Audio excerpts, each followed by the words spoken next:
Evening to everyone. So hoping everyone is doing well. Welcome to Higher Diploma in Data Analytics.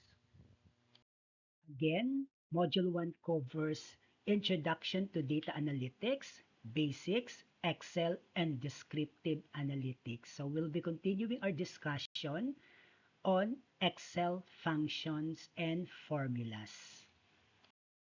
What is a function in Excel? So a function in Excel is a predefined formula that performs calculations or computation using specific values or cell reference. So it's a combination of row and column.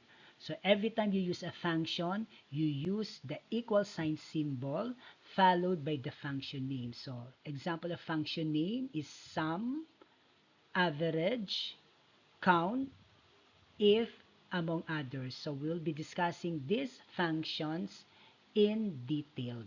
So for today's discussion, so the focus of our discussion is on basic math and count functions and lookup functions. Then for the succeeding discussions, we will be discussing more functions such as text, conditional and aggregation, date and time functions, as well as functions related to data analysis. To continue our discussion on Excel functions, in particular lookup functions, so we have VLOOKUP or vertical lookup, HLOOKUP or horizontal lookup, index match, concat or concatenate. So VLOOKUP or vertical lookup, it looks up a value in a table and returns a value from a specified column. So the syntax for that is equal VLOOKUP.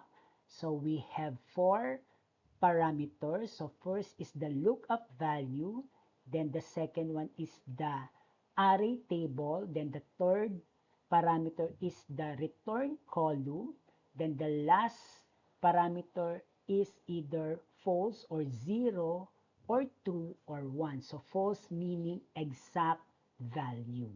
So we'll be discussing that in detail by providing example. Then HLOOKUP, so horizontal lookup, so same. So we have the lookup value, then the range or the table array, the return column, and if the value is either exact match or not exact match. Then you have index. It returns the value of a cell in a table based on a row and column numbers. Then match returns the relative position of a value within a range. So index and match can be combined into one formula as an alternative for VLOOKUP.